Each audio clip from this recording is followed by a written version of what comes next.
You are sitting in a Denny's outside Florida at 6 a.m. talking to a man who says his name is Rodriguez.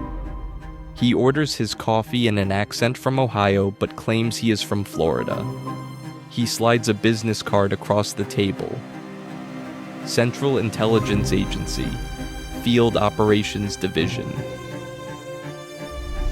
You speak Spanish because your grandmother refused to speak English, and you know about the Sinaloa region because you spent 3 summers there as a kid visiting your cousins.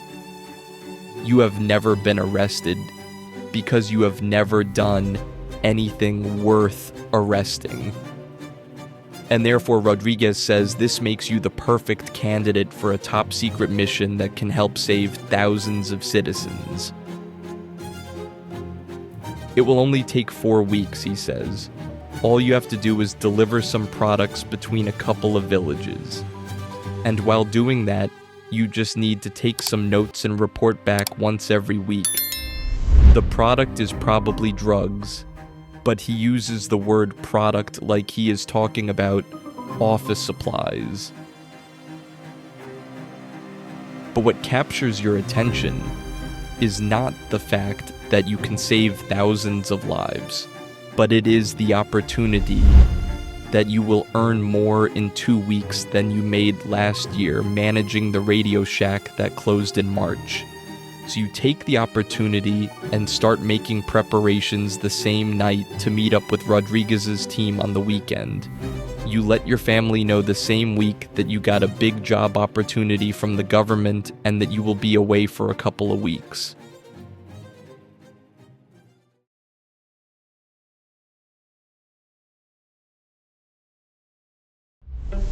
So on Sunday, you traveled to a small town outside the border to meet up with the CIA team.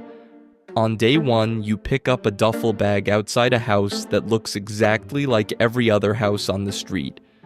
Gray concrete walls, a white picket fence, and well-trimmed lawn.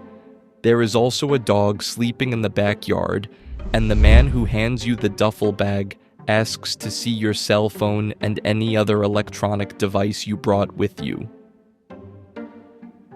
He then takes your cell phone and laptop inside the house and returns outside 30 minutes later without your laptop and a new cell phone. Rodriguez's team instructs you that this is the first shipment of product that you will need to successfully deliver so that you can start building a relationship within the cartel empire. They give you the map with the delivery location and you begin your journey without looking into the duffel bag.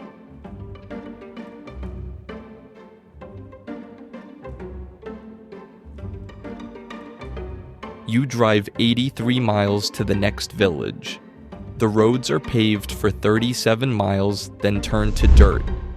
Your Honda Civic scrapes bottom twice, and you deliver the bag to a woman standing outside a pharmacy. She counts out $10,000 in cash, American bills, and gives it to you after checking the duffel bag. The checkpoints on the roads are every 12 miles. Military, police, sometimes both. You learn to keep your hands on the steering wheel and answer in exactly 7 words or less.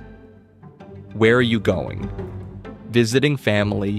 What is your business? Grocery delivery. And they usually wave you through. Day 3, you realize the duffel bags always weigh the same 18 pounds. But you still do not open it because nobody told you to open them. The CIA team normally communicates with you via the earpiece they gave you, so you feel safe when delivering the products even though the CIA is not physically there. The employees of the cartel from the village nod when they see you at gas stations. There are 7 regular routes, and you encounter at least 1 cartel employee on each one. You are the new guy, but you drive the same car every day and buy the same snacks, and nobody asks questions. So fast forward to week 2, and the routine feels like any other job. Wake up at 5:30, check in with Rodriguez's team on the earpiece, drive to the pickup house, make small talk about weather and soccer, count your money, drive home. And within a couple of days, you have made over $4,000.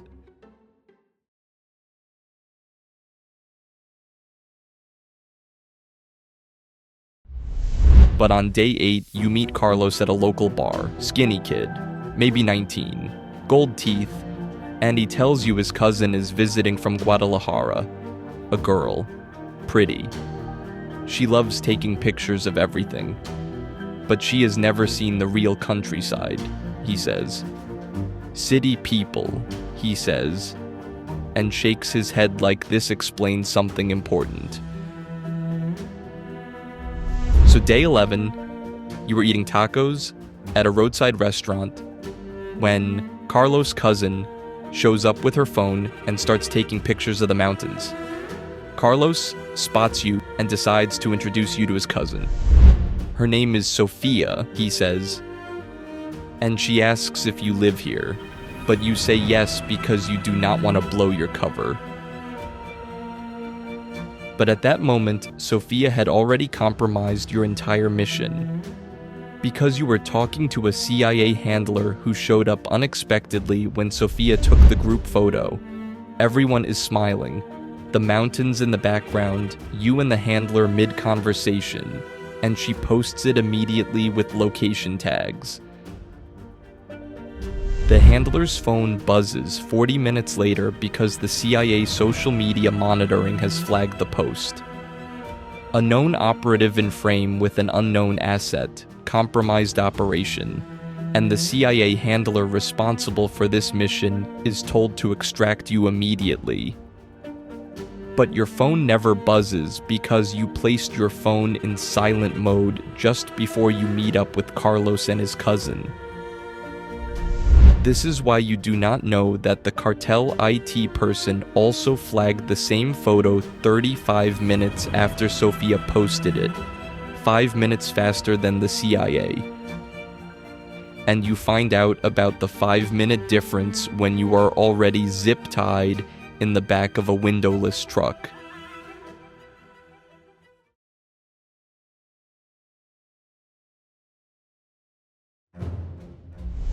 You are brought to a jungle 5 hours away from the taco restaurant, and the jungle has no cell service. But this does not even matter, because you are tied to a wooden post and do not have a phone anyway. But the CIA earpiece still works, and you can hear hold music. But you are not the only person at this secluded location. You see the cartel members dragging people one by one behind some bushes, and your heart starts beating faster because, your time to get chosen is getting closer and closer. You think about screaming, but the screams of the cartel victims are louder. You try to bite the knot around your wrist, but you are no match for the experience of the cartel member who tied the knot. So you start reflecting on every decision you made in the last couple of weeks, and you start to slowly accept your fate. You wish you never took the job. You wished you had just walked away. You wish you never came. These are the thoughts you get before a bright light suddenly flashes from the sky, and a helicopter is heard in the distance approaching.